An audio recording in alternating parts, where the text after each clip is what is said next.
अस्सलाम वालेकुम, very good evening to all of you. Dawn news पर इन फोकस के साथ मैं हूं नादिया नकी। आज तमाम तर नजरें तोशाखाना केस के महफूज फैसले की तरफ मरकूज थी और बिलाखिर इस्लामाबाद हाई कोर्ट ने उस महफूज फैसले को सुनाया। तकरीबन 8 ऐसी दरख्वास्तें थीं जो कि चेयरमैन तहरीक इंसाफ की जानिब से थीं और इन तमाम को क्लब करके सुना गया था। कल इस्लामाबाद हाई कोर्ट ने फैसला महफूज किया था और आज उन्होंने अपने महफूज फैसले को सुनाया, जिसमें उन्होंने वापस तोशाखाना फौजदारी केस को काबिल समाअत करार देने के सेशन कोर्ट का जो फैसला था उसे कलअदम करार देकर वापस सेशन कोर्ट की तरफ भेजा है। और इसके अलावा यानी जो दीगर दरख्वास्तें थीं उसमें मेंटेनेबिलिटी था, ट्रांसफर ऑफ केस था और इसके अलावा जो गवाहान की जो हक था उसके हवाले से भी था। लेकिन जो सबसे बड़ी बात है, इस्लामाबाद हाई कोर्ट ने जो कोर्ट की मुंतकली का जो प्ली ली गई थी तहरीक इंसाफ की जानिब से उसे मुस्तरद किया और वापस सेशन कोर्ट उन्हीं जज के अदालत में भेजा है और कहा है कि वहीं पर इसको दोबारा से इसके ऊपर समाअत की जाएगी और फैसला किया जाएगा कि यह काबिल समाअत है भी या नहीं। सो ये तमाम तर बातें जो हैं आज इस हवाले से तोशाखाना केस के हवाले से हुई कि क्या तहरीक इंसाफ जिस किस्म के रिलीफ चाहती थी वो हाई कोर्ट ने मुहैया किया भी है या नहीं किया, या ये एक अबूरी रिलीफ है। क्या इससे केस जो है वो मजीद डिले होगा, क्योंकि अब तक जितनी प्रोसीडिंग्स हो रही थी खुद तहरीक इंसाफ के जितने भी सपोर्टर्स थे या उनके पार्टी में जितने लोग मौजूद हैं सोशल मीडिया पर यही कहते नजर आ रहे थे कि तहरीक इंसाफ के चेयरमैन को इस केस के अंदर फौरी तौर पर नाअहल कर दिया जाएगा और शायद गिरफ्तारी भी मुमकिन हो सकेगी। कई ये कहते हैं कि इस केस के अंदर गिरफ्तारी बनती ही नहीं है, हाँ अलबत्ता नाअहलियत की तरफ यह केस जरूर जाएगा। बहरहाल हुकूमत बड़ी शद्दोमत के साथ तोशाखाना केस के हवाले से एडवोकेट करती आ रही है और कहती है कि तोशाखाना केस वो वाहिद केस है जिसे बड़ी तेज़ी से सुनना भी जाना चाहिए और इसका फैसला जो है वो बिल्कुल एक ओपन एंड शट केस जिसे कहते हैं, और वो ये समझते हैं कि तहरीक इंसाफ के चेयरमैन इस केस के अंदर नाअहल करार पाएंगे, क्योंकि उन्होंने ये डिक्लेरेशन जो है वो इलेक्शन कमीशन ऑफ पाकिस्तान से अपने गोशवारों के अंदर हाइड की थी और ये केस लेकर भी ECP ही गया था। अपने मोहतरम मेहमानों का मैं तारुफ कराती चलूँ, क्या इस वापस इसी तरह से घूमता रहेगा before it goes to the supreme court, क्योंकि गुज़िश्ता रोज़ आपने सुप्रीम कोर्ट के हवाले से भी इसी में जो तहरीक इंसाफ के लोग वहाँ पर गए थे उन्होंने कहा जब तक हाई कोर्ट में ये केस चल रहा है फैसला नहीं आ जाता जब तक जाहिर है वो इस हवाले से कुछ नहीं कर सकते। अपने मोज़िज़ मेहमानों का तारुफ कराती चलूँ, हमारे साथ हैं बैरिस्टर शोएब रज़ाक साहब, सीनियर वकील हैं, thank you so much for joining us. Advocate Jahangir Jadoon साहब, साबिक एडवोकेट जनरल इस्लामाबाद, आपका भी बेहद शुक्रिया। स्टार्टिंग फ्रॉम यू जदून साहब, क्या आप समझते हैं कि किसी किस्म की अबूरी रिलीफ आज तहरीक इंसाफ को मिली है इस्लामाबाद हाई कोर्ट के फैसले से, या मजीद उनकी परेशानियों में इजाफा ही हुआ है, क्योंकि वही सेशन कोर्ट ने वापस से सुनना है जिस सेशन कोर्ट से उनको एक तरह से वो नाला भी हैं और उस पर उन्होंने इल्ज़ाम भी आयद किए हुए हैं? जी बिस्मिल्लाहिर्रहमानिर्रहीम, बहुत शुक्रिया having me on the show. इसमें देखें मेन उनका जो प्रेयर थी या मेन पिटीशन थी वो थी transfer of case right from this court. वो तो हाई कोर्ट ने टर्न डाउन कर दिए कि ट्रांसफ़र जो है आपकी केस नहीं हो सकती। उसकी वजह ये कि ट्रांसफ़र के लिए आपके पास सॉलिड ग्राउंड होने चाहिए। सिर्फ ये आप एक्सपेक्ट करें कि ये फैसला हमारे खिलाफ आ जाएगा तो इससे कोई केस ट्रांसफ़र नहीं होता। या तो आपको कोई ऐसी चीज़ें शो कर, जो एक फेसबुक का इशू है वो भी डिस्प्यूटेड बन गया है, FIA को उन्होंने रेफर किया है, वो कोई जवाब ही सही नहीं दे रहे। एनीवे अब उनका जो मेन पिटीशन थी वो तो हो गई है डिसमिस कि ये ट्रांसफ़र नहीं हो सकता, इन्हीं की बात सुनेंगे। तो आप समझ दें कि 1-2 दिन के लिए उनको जो रिलीफ मिल गया वो ये है कि उनका जो पहले फैसला था उन्होंने कलअदम करार दे दिया है। पहले जब केस रिमांड हुआ है उन्होंने कहा 7 दिन के अंदर फैसला करें, तो वो जज साहब ने फैसला कर दिया, में 7 दिन से कम ही किया, 6 दिन में फैसला कर दिया।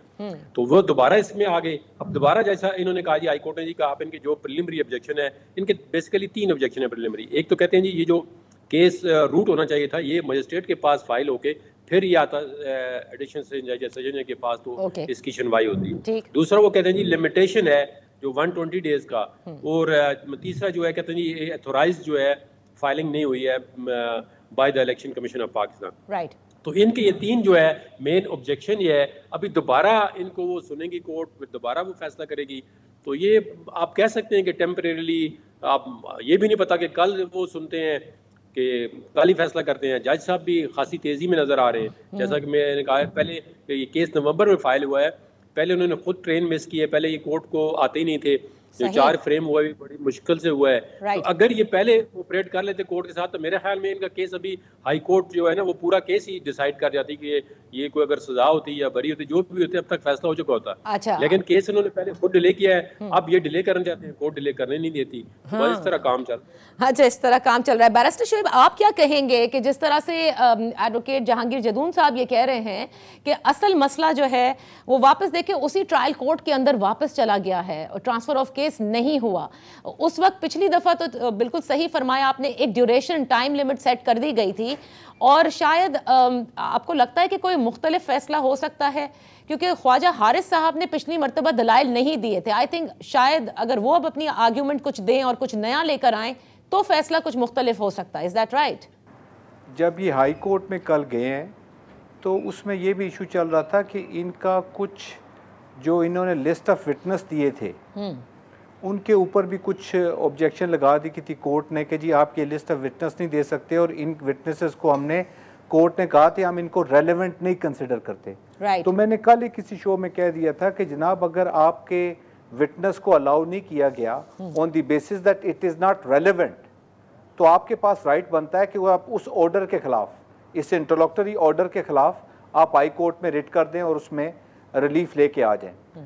हाई कोर्ट ने ये किया, देखें मुल्जिम को आपने चांस देना है। This is not a very normal case, it's a very high profile case और पूरी दुनिया की नज़र इस पे है। अगर आपका मुल्जिम एक बात पे आपको कह रहा है कि जनाब ये मेरा विटनेस है, for the sake of argument अगर आपको ये कहा जा रहा है कि आपका जो टैक्स कंसल्टेंट है who is fully authorised to submit your tax documents, आप उसको एज ए विटनेस लेके आना चाह रहे हैं तो मेरे ख्याल में अदालत को इस चीज़ का इदराक होना चाहिए कि मेरे लिस्ट ऑफ विटनेसेस में उनको अलाउ किया जाए। दूसरी बात यह है कि कोर्ट ने साथ साथ ये भी किया है कि मेरी अपनी ख्वाहिश के मुताबिक अदालत तब्दील नहीं होनी चाहिए एज लॉन्ग एज अदालत कानून और आइन के तहत और प्रोसीजर के तहत प्रोसीड कर रही है। आपने कोई ऑब्जेक्शन लगानी है उनके प्रोसीजर्स पे, उनके कंडक्ट पे, तो आपने लीगली लगानी है, not because of the fact आपका उनके साथ मतलब वकील को they need to conduct themselves in a way कि आपने अदालत को आपने गुस्सा नहीं दिलाना, जज को आपने एंग्री नहीं करना। तो ये भी बातें होती हैं, उस बेसिस पे आपका अपना कंडक्ट ऐसा था जिससे जज आपसे नाराज हो गया। अच्छा, मैं जाती तौर पर समझता हूं कि इस केस में मुल्जिम को पूरा चांस मिलना चाहिए। साथ साथ आपने अदालतों का एहतराम भी जारी रखना है। एज ए वकील, जदून साहब भी सीनियर वकील हैं, हमें ये चीज जेब नहीं देती हम अदालतों को ऑफेंड करें। अच्छा, हमारा काम क्या है? टू असिस्ट द कोर्ट लेकिन बेस्ट ऑफ आवर एबिलिटीज। साथ साथ अदालतों का काम भी इंसाफ करना। लेकिन बैरिस्टर साहब लोग ये सोच रहे हैं ना कि देखिए उसी सेशन कोर्ट के अंदर दोबारा मेंटेनेबिलिटी के हवाले से उन्होंने डिसीजन लेना है, उसी जज ने लेना है जहां पहले आर्ग्यूमेंट्स दिए जा चुके हैं तहरीक इंसाफ के वकला की टीम की जानिब से, सिर्फ ख्वाजा हारिस साहब नहीं दे सके। तो आप समझते हैं कि किसी किस्म के कोई अलग फैसला करेगी सेशन कोर्ट?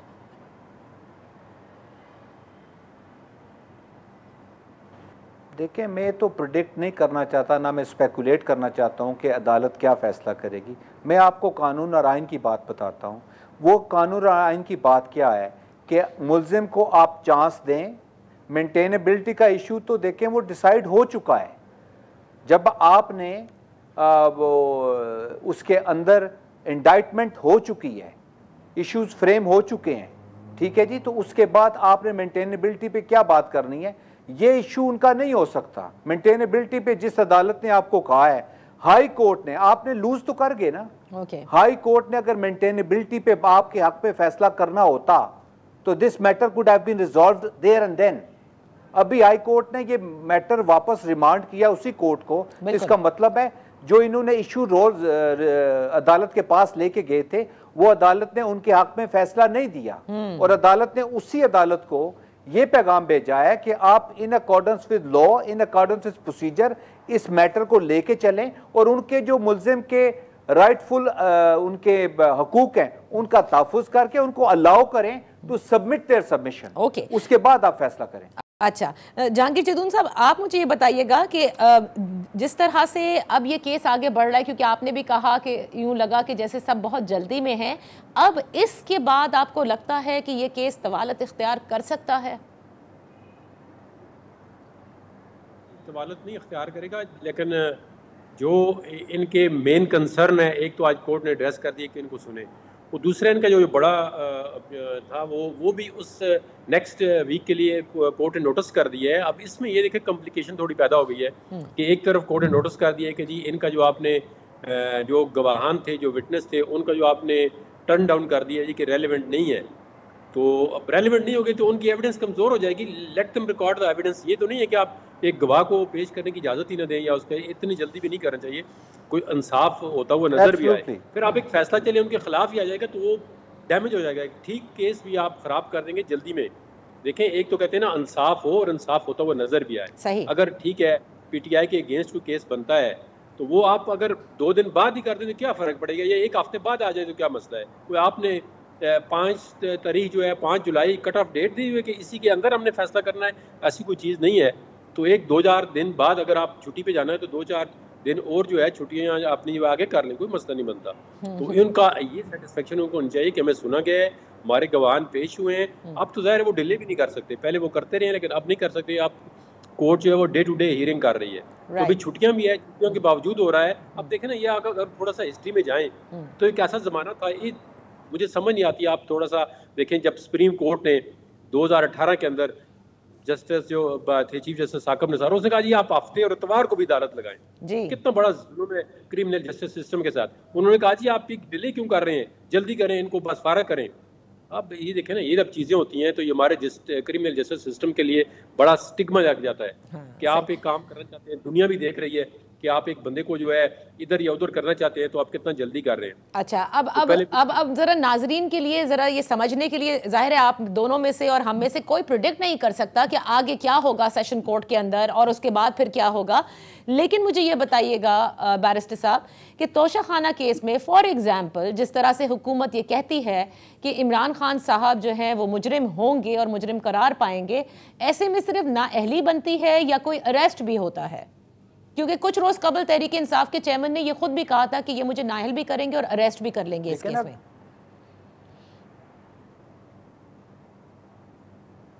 देखें ना, इसमें जो दो भी बैठे हुए हैं, इसमें अगर कन्विक्शन हो जाती है, कन्विक्शन हो जाती है तो उसमें वो चीज़ भी तो साथ लेके आएंगे ना।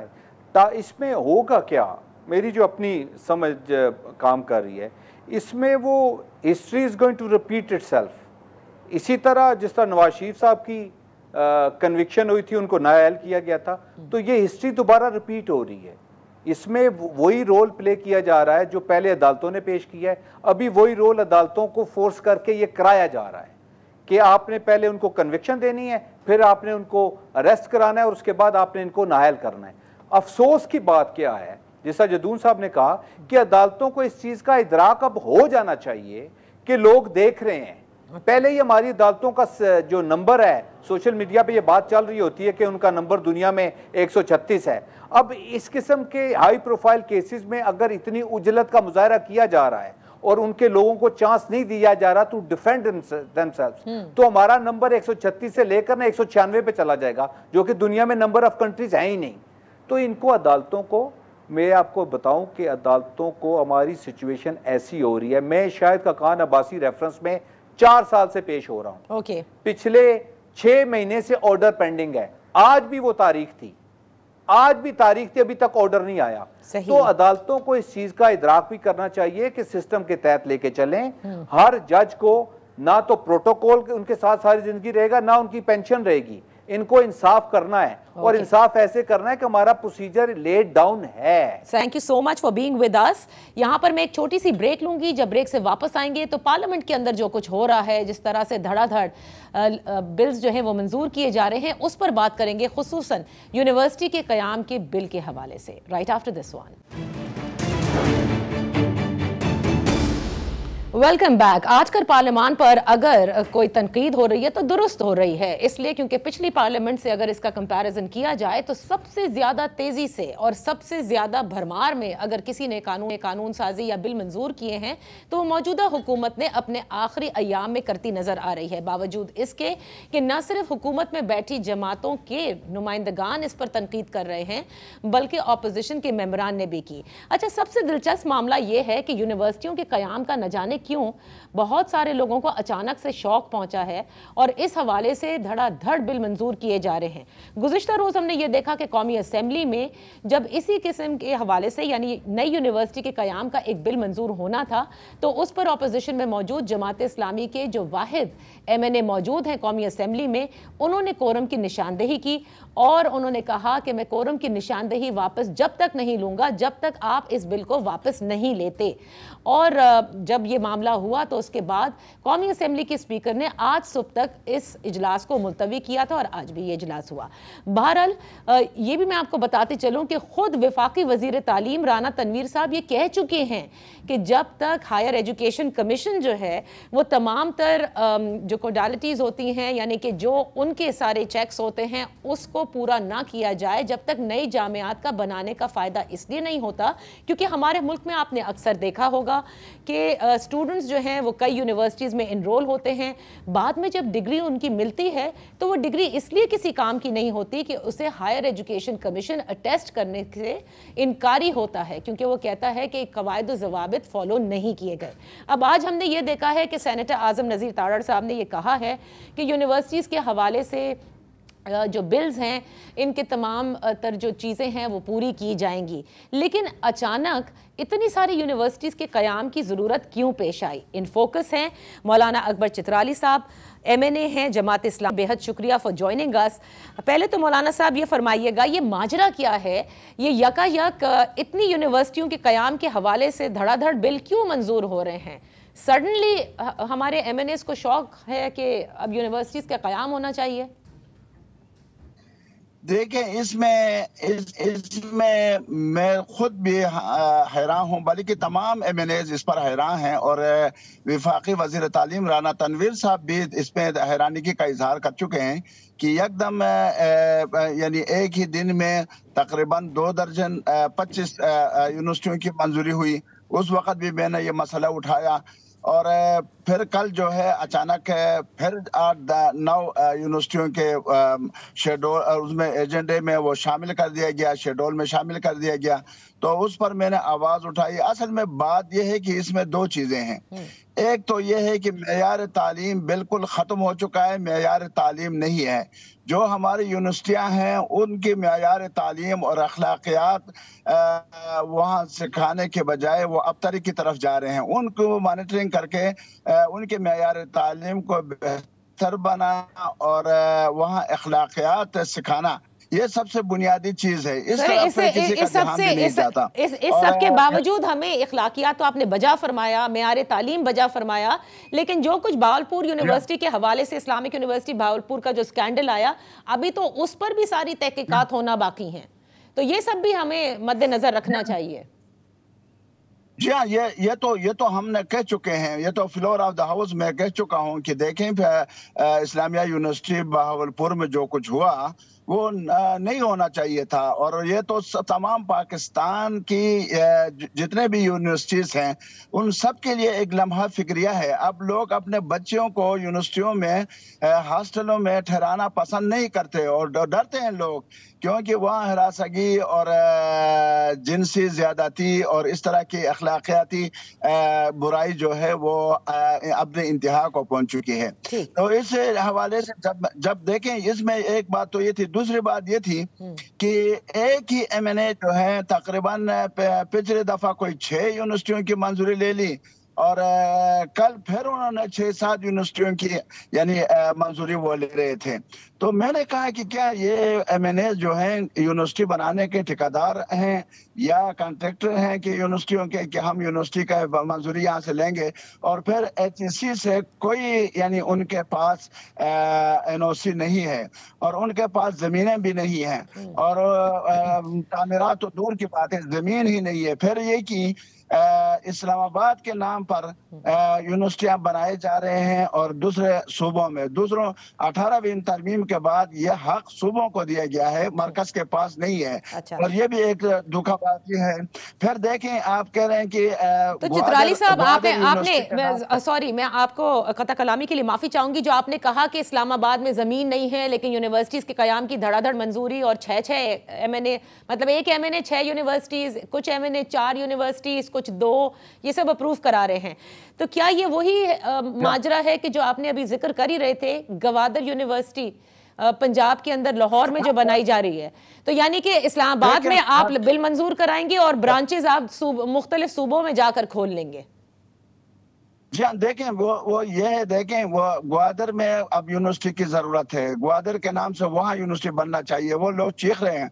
मौलाना हिदायतुर रहमान साहब तो इसके लिए जेल चले गए, उन्होंने सख्तियां बर्दाश्त की, तकलीफें बर्दाश्त की, लेकिन उनको यूनिवर्सिटी नहीं दिया जा रहा। लेकिन यहाँ ये असल में ये एक माफिया है और ये माफिया जो है ये तालीम के साथ इनका कोई ताल्लुक नहीं है। ये सिर्फ यूनिवर्सिटियों के नाम पर मंजूरी लेते हैं और फिर वहां से पैसों के बलबूते पर HEC से हो सकता है कि मंजूरी ले लें और उसके बाद इनके पास तालीमी इदारे भी नहीं होते और ये सिर्फ एक मकान में कहीं बोर्ड लगाकर वहां से डिग्रियां जो है ना जी वो फरोख्त करेंगे और कोई काम इनका नहीं है। फिर कल को उन बच्चों और बच्चियों के साथ ज्यादती होगी जो रोडों में फिर रहे होंगे और HEC वाले कहेंगे कि ये तो हमारे इदारे में रजिस्टर्ड नहीं है, ये तो मंजूर शुदा नहीं है और कहीं जाएंगे तो नौकरी उनको नहीं मिलेगी। इस तरह के बहुत सारे मुश्किलात हैं जिसकी बिना पर इन पर बहुत एहतियात करने चाहिए। पहले से इदारा मौजूद हो, उनका मॉनिटरिंग, उनके मुआयना किया जाए, देखा जाए। बिल्कुल बजा फरमाया। लेकिन चित्राली साहब, बात यहाँ पर अचंभे की ये है कि MNAs भी शोर मचा रहे हैं, तनकीद भी हो रही है, खुद विफाकी वजीर तालीम भी कह रहे हैं कि भाई पहले HEC से मंजूरी होनी चाहिए फिर आप बिल को टेबल करें। लेकिन इस सब के बावजूद स्पीकर कौमी असेंबली बिल मंजूर कराए जा रहे हैं। ये किसके कहने पे हो रहा है? यही तो अलमैया है जी। एक ही ये बिल नहीं है, दूसरे बिल भी जो आ रहे हैं। आप यकीन करें कि विफाकी वजीर कानून के अलावा किसी को पता नहीं होता कि इस बिल में क्या है। दूसरे बिल भी इस तरह मंजूर होते हैं और वहां उनसे मंजूरी ली जाती है और अराकीन से हम पूछते हैं कि इसमें क्या चीज थी, तो वो कहते हैं कि यार बस सरकारी बिल था और उसको हिमायत करना था। किसी भी रुख उनको ये पता नहीं होता कि इस बिल में क्या है और मैंने किस लिए वोट दिया है और क्यों मैंने मुस्तरद कर दिया है, ये पता नहीं होता। अच्छा, तो मैं आखिर में ये पूछना चाहूंगी कि आपको लगता है, क्योंकि आप कह रहे हैं कि सिर्फ सेनेटर आजम नजीर तारड़ जो हैं वो आके इंट्रोड्यूस करते हैं और उन्हीं को पता होता है, बाकी किसी को पता भी नहीं होता, ये सिर्फ इसमें पाकिस्तान मुस्लिम लीग नून को आप मुर्दे इल्जाम ठहराएंगे या वो भी अंडर प्रेशर हैं? कई ऐसे बिल हैं जो उन्होंने हर हाल में पास कराने थे। नहीं, असल में मुस्लिम लीग नून नहीं है, PDM की हुकूमत है पूरा। देखें, अगर नाजिर तारड़ साहब मुस्लिम लीग से ताल्लुक है, स्पीकर का तो उससे ताल्लुक नहीं है, स्पीकर तो पीपल पार्टी के हैं। क्यों वो ये नहीं कहते कि बिल पहले अराकीन को आप मुहैया करें, उसके बाद मुतालिया करेंगे और इसको स्टैंडिंग कमेटी में भेजेंगे और HEC से हम पूछेंगे कि क्या इनकी NOC है या नहीं। अगर NOC है और इनकी मंजूरी हो चुकी है तो फिर ठीक है, अगर इनके पास बिल्डिंग है, इनके पास जमीन है। तो यही मैंने कहा था कि देखें, आप 50-55 जो यूनिवर्सिटियां बना रहे हैं और 28 किलोमीटर, हाँ, और ये 28 किलोमीटर इस्लामाबाद का रकबा है और पहले से जो यूनिवर्सिटियां हैं उनको छोड़ें, हर किलोमीटर में 2 यूनिवर्सिटियां अब बनना है। तो कहाँ बनाएंगे, कहाँ है जमीन, कहाँ है इनके लिए वो माहौल जहाँ यूनिवर्सिटी बनाना हो। बिल्कुल, आपने वजह फरमाया। बहुत बहुत शुक्रिया। मौलाना अकबर चित्राली साहब हमारे साथ मौजूद थे। कहते हैं 18 मीटर की ज़मीन है खुद इस्लामाबाद की। ज़ाहिर है यूनिवर्सिटीज़ का जो मामला है वो 18वीं तरमीम के बाद सूबों की स्वाबदीद है। अब ये जो 50 से 55 के सारी बिल्स मंजूर किए गए हैं, इन यूनिवर्सिटीज़ को क्या उसी तरह से बनाया जाएगा जैसे कि जिक्र अभी कुछ रोज़ कबल हुआ था कि गवादर यूनिवर्सिटी लाहौर में बनाई जा रही है? यानी आप वहाँ पर अलॉटमेंट ले रहे हैं और उसकी फिर कैंपसेस खोलें, या जैसे कि चित्राली साहब कहते हैं कि एक एक घर के अंदर बोर्ड्स लगाकर वो यूनिवर्सिटीज़ हो गई। बहरहाल आज सेनेटर आज़म नज़ीर तारड़ साहब ने कहा है कि देखा जाएगा कि इन तमाम चीज़ों को अच्छी तरह से देखा जाएगा, परखा जाएगा। परखे बगैर फिर बिल क्यों मंजूर किए जा रहे हैं और क्यों टेबल किए जा रहे हैं, जबकि वफाकी वज़ीर तालीम भी इसके खिलाफ हैं। सेनेट कह चुकी है कि वो इस किस्म की किसी भी यूनिवर्सिटीज़ के क़याम की मंजूरी नहीं देगी जब तक HEC के कवायद व ज़वाबित जो है वो फॉलो नहीं किए गए। देखते हैं आगे क्या होता है, 50 यूनिवर्सिटीज़ बनती हैं या नहीं। यहाँ पर एक छोटी सी ब्रेक लेते हैं। जब ब्रेक से वापस आएंगे तो हमारे साथ होंगे सीनियर तज्ज़िया निगार मुर्तज़ा सोलंकी साहब। बात होगी निगरां सेटअप के हवाले से। Welcome back. इन फोकस हैं सीनियर तज्जियाकार और सहाफ़ी मुर्तज़ा सोलंकी साहब। Thank you so much for being with us. और बात कर रहे हैं हम केयर टेकर सेटअप के हवाले से, जिसकी आज बाज़गश्त है, क्योंकि गुज़िश्ता रोज़ वज़ीर आज़म शहबाज शरीफ साहब ने ये ज़राई की इत्तलात थी कि जो उन्होंने पार्लियामेंटेरियंस को इशाया दिया, उसमें उन्होंने कहा कि जो असम्बलियाँ हैं उन्हें तहलील कर दिया जाएगा 9 अगस्त को, और इस तरह से 90 दिन का जो है वो केयर टेकर सेटअप मिल जाएगा, जिसमें इलेक्शन की तैयारियाँ कर दी जाएंगी। सोलंकी साहब से हम जानने की कोशिश करेंगे कि आया इस मुशावरत का अमल जो बताया जा रहा है निगरां सेटअप के हवाले से, वो बाकायदा तौर पर आगाज हो गया है? क्योंकि पहले हमने देखा था काफी नाम आ रहे थे, और आज जो नाम गर्दिश कर रहे हैं सोलंकी साहब, उनमें शाहिद खाकान अब्बासी साहब का भी नाम आया, फवाद हसन फवाद साहब का भी आया, और हफीज शेख साहब का भी आया। आप क्योंकि उस शहर में मौजूद हैं जहां से सारी खबरें मिलती हैं, आपके पास क्या इत्तलात हैं?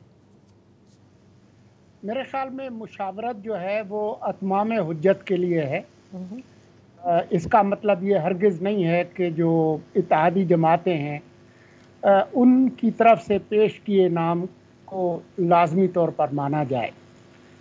मेरी जो समझ बूझ है और जो मालूमात है उसके मुताबिक अगले जो निगरान वज़ीर आज़म हैं उसका फ़ैसला एक साहब ने करना है जिसका नाम नवाज़ शरीफ है।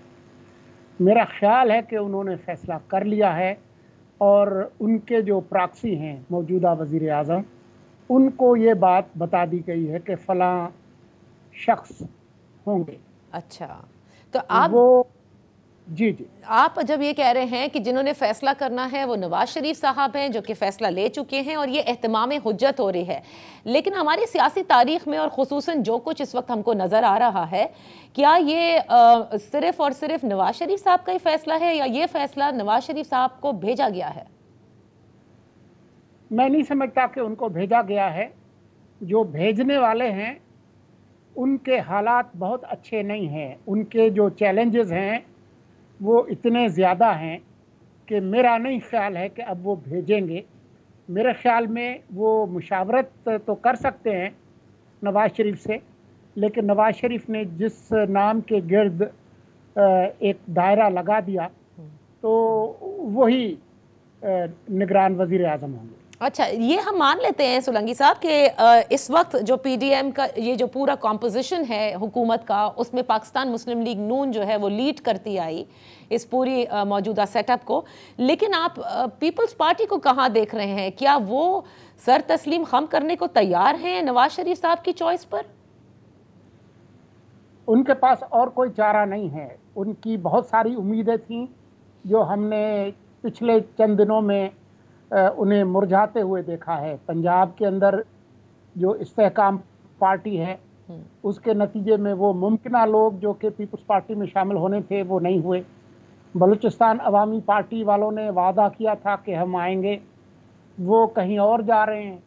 खैबर पख्तूनख्वा में जो टूट फूट थी, परवेज़ खटक और उनके इर्द गिर्द लोग, वो पीपल्स पार्टी में नहीं आ रहे। तो मुझे नहीं लगता कि पीपल्स पार्टी इस पोजीशन में है कि वो कोई हार्ड बार्गेन कर सके। अच्छा। वो कोशिश तो ज़रूर करेंगे, लेकिन फिर जो हालात हैं उस पर सब्र और शुक्र के अलावा उनके पास और कोई रास्ता नहीं होगा। अच्छा, यानी पाकिस्तान पीपल्स पार्टी इस वक्त वो चॉइस नंबर 1 नहीं है? मेरा नहीं ख्याल। तो ये मुझे बताइएगा कि ये जो बार बार कहा जा रहा था कि माहिर माशियात होना चाहिए या टेक्नोक्रेट होना चाहिए या सियासतदान होना चाहिए, बीच में इसहाक डार साहब का भी नाम आया था, फिर वो नाम कहाँ से सर्कुलेट कर रहे थे? क्या वो एक तरह से कोई फीलर लेना चाह रहे थे सब कि पहले इस नाम को इंट्रोड्यूस करते हैं and let's see what the feedback is going to be? क्योंकि उस पर काफ़ी तनकीद हुई कि एक जमात में आप मौजूद हैं, वफाकी वजीर ख़जाना हैं, उसके बाद आप कैसे हो सकते हैं? और इसी तरह अगर शाहिद खाकान अब्बासी भी ऐसी अगर ये नाम आ रहा है तो मेरे ख्याल से वो भी नहीं हो सकते क्योंकि वो भी नून लीग का हिस्सा है। इसहाक डार एक संजीदा नाम था और वो सामने लाया गया था हफीज शेख के नाम को शूट डाउन करने के लिए कि जी अगर आपका वजीर ख़जाना साबिका जो कि पीटीआई का भी रहा है और पीपल्स पार्टी का भी रहा है, तो वो अगर आ सकते हैं तो फिर हमारा भी माहिर मईशत है इसहाक डार। लेकिन उसमें जो गड़बड़ हुई वो ये हुई कि इसहाक डार के जो मुखालिफ कैंप है मुस्लिम लीग नून के अंदर, उन्होंने ये नाम आउट कर दिया और ये इतना मुतनाज़ा बन गया कि वो नाम जो है वो लेने के देने पड़ गए। शाहिद खाकान जो है वो एक संजीदा नाम है और इसलिए कि उन्होंने कहा है कि वो सियासत छोड़ रहे हैं, इलेक्शन नहीं लड़ रहे हैं। लेकिन जो पिछले दिनों उन्होंने जो सरगर्मियां की थी कुछ लोगों के साथ मिलकर, उसकी वजह से उन पर मुकम्मल तौर पर एतमाद नहीं है नवाज शरीफ का। इसलिए बहस करने के लिए और चश्के के लिए, शाम के टॉक शोज के लिए तो अच्छा है, लेकिन सच्चा नाम नहीं है। सोलंकी साहब, यहाँ पर एक छोटी सी ब्रेक लेते हैं, ब्रेक के बाद गुफ्तगू यहीं से जारी रखेंगे। Welcome back. इन फोकस है सीनियर तज्जियाकार और सहाफ़ी मुर्तज़ा सोलंकी साहब। जो पिछले जो उनकी सरगर्मियाँ थी से मुराद ये है कि वो जो रीइमेजिन पाकिस्तान में जिसमें मिफ्ता इस्माइल साहब भी थे, लश्करी रईसानी साहब थे, वो जो कर रहे थे वो नवाज शरीफ साहब को पसंद नहीं आया। मेरा इशारा उसी तरफ। अच्छा, तो मुझे एक बात बताइएगा, अगर हम फवाद हसन फवाद साहब के नाम जो कि सामने आया, मेरी इत्तलात के मुताबिक फवाद हसन फवाद साहब खुद निगरान वज़ीर आज़म शायद बनने को इसलिए तैयार ना हो कि अगर इलेक्शन होने की सूरत और उसके बाद अगर PMLN को एक अच्छा मौका मिलता है या एक अच्छा चंक मिलता है या वो रूल करती है, तो उस केस में फिर फवाद हसन फवाद साहब की कोई जगह नहीं बचेगी क्योंकि वो निगरान सेटअप का हिस्सा रह चुके होंगे। नहीं जी, ऐसी कोई बात नहीं है। निगरान वजीर आज़म और निगरान काबीना पर सिर्फ एक ही वो पाबंदी है कि वो इलेक्शन नहीं लड़ सकते जो इलेक्शन हो रहे हैं। तो वो ऐसे भी उन्होंने नहीं लड़ना, ना उनकी फैमिली के किसी मेंबर ने लड़ना है। वो एक टेक्नोक्रेट हैं, वो मुस्तकबिल में जो है वो सेनेटर बन सकते हैं, वो मुस्तकबिल में एडवाइज़र बन सकते हैं, वो मुस्तकबिल में और 50 तरीके हैं किसी की सलाहियतों से फ़ायदा उठाने के। अच्छा, अब आते हैं इलेक्शंस के हवाले से। आज भी PMLN की भी आप लोगों को कहते सुनेंगे और आज शहरी रहमान साहिबा ने भी कहा, कल जावेद लतीफ़ साहब भी कह रहे थे कि इलेक्शन वक्त पर हो जाने चाहिए, किसी सूरत ताख़ीर जो है वो नहीं बर्दाश्त की जाएगी और ताख़ीर होनी ही नहीं चाहिए। ये ताख़ीर की बातें अब भी क्यों हो रही हैं जबकि अब असेंबली डिज़ोल्व होने की बिल्कुल करीब आ गए हैं? अगर 9 अगस्त को होनी है तो we hardly have any time. देखें, ये खदशात पहले से हैं और इन खदशात में इजाफा हुआ जब पंजाब और खैबर पख्तूनख्वा की असम्बलियों की कबल अज़ वक्त तहलील हुई और जो आइनी मुद्दत थी 90 दिन की, उसके अंदर वो इंतखाबात नहीं हुए। और इसके अलावा जो मुआशी बदहाली जिससे बड़ी मुश्किल से हमने एक तरह से कुछ रिलीफ हासिल किया है स्टैंड बाय एग्रीमेंट की वजह से, लेकिन इसके अलावा भी खदशात मौजूद हैं। दहशत गर्दी की लहर जो है वो मुँह उठा रही है, ख़ास तौर पर खैबर पख्तूनख्वा और बलूचिस्तान में। तो इस वजह से ये खदशात तो हैं। पहले भी मुकर्रा जो मुद्दत है उस पर इंतखाबात आगे पीछे होते रहे हैं।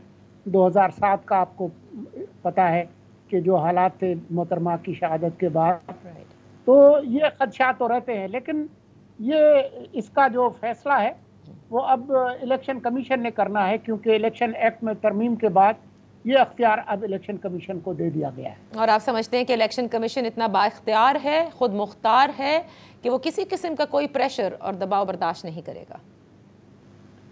हमारे जो मुल्क के हालात हैं उसमें जिस तरह से पार्लिमान बाख्तियार है, जिस तरह से वज़राए आज़म जो बराह रास्त मुंतखब होते हैं वो बाख्तियार हैं, तो हमारा जो इलेक्शन कमीशन है वो भी उसी हद तक बाख्तियार है। आखिरी में, because we have very little time, आज जो तोशा खाना केस के हवाले से जो इस्लामाबाद हाई कोर्ट का महफूज फैसला आया, आप इसको किस तरह से देख रहे हैं कि क्या ये कोशिश की जा रही है कि सितंबर से पहले किसी भी सूरत ये केस तहरीक इंसाफ के चेयरमैन सुप्रीम कोर्ट तक ना लेकर जाएं?